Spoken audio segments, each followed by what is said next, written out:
السلام علیک یا سیدی یا رسول اللہ وعلی آلک واصحابک یا سیدی یا خاتم النبیین۔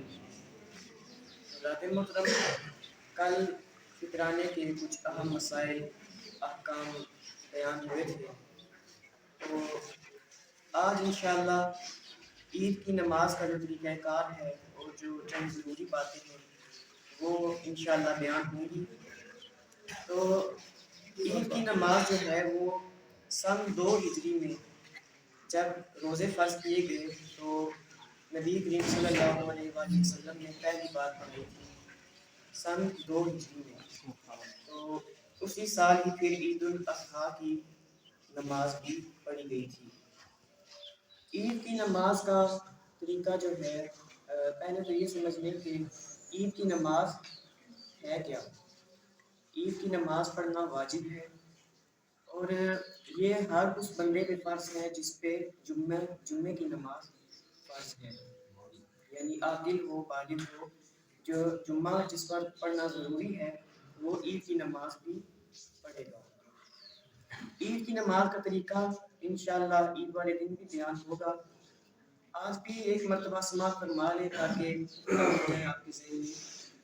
تو عید کی نماز کے لیے جو نیت ہے وہ یہ ہے کہ میں نیت کرتا ہوں نماز عید الفطر 2 رکعت واجب بما 6 زائد تکبیرات کے۔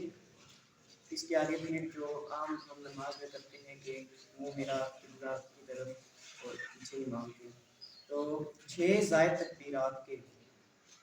6 زائد تکبیرات اب کس طرح ہیں کہ سب سے پہلے ثنا پڑھنی ہے پہلی رکعت میں، اس کے بعد ایک تکبیر، اس کے بعد کانوں تک ہاتھ اٹھانے ہیں تکبیر میں اور ہاتھ کھلے چھوڑ دینے ہیں، پھر دوسری تکبیر میں ہاتھ اٹھانے ہیں کانوں تک، دوبارہ ہاتھ کھلے چھوڑ دینے ہیں، پھر تیسری تکبیر میں ہاتھ اٹھائیں گے کانوں تک اور پھر ہاتھ باندھ دیں گے۔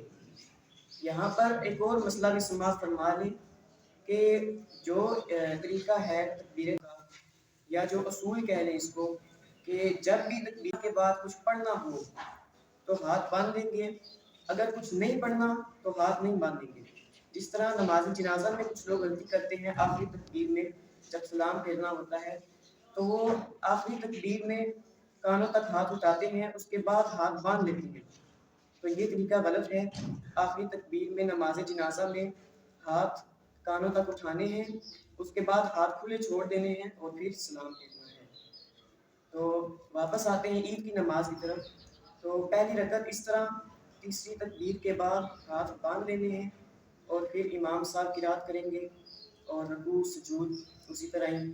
پھر دوسری رکعت میں پہلے قرات کی جائے گی، اس کے بعد سورہ فاتحہ کے بعد سورت ملانے کے بعد ایک تکبیر پڑھیں گے، کانوں تک ہاتھ اٹھا کے ہاتھ کھلے چھوڑ دیں گے، پھر دوسری تکبیر میں بھی ہاتھ کھلے چھوڑ دینے ہیں، تیسری میں بھی یہاں پر ہاتھ کھلے چھوڑ دینے ہیں کیونکہ ہم نے کچھ پڑھنا نہیں ہے، پھر اسی طرح رکوع سجود اور نماز اس طرح ہم مکمل کریں گے۔ اللہ پاک سے دعا ہے کہ وہ ہمیں ان مسائل کو سننے اور پھر سمجھنے اور ان کے مطابق عمل کرنے کی توفیق عطا فرمائے۔ تمام احباب کھڑے ہو جائیں۔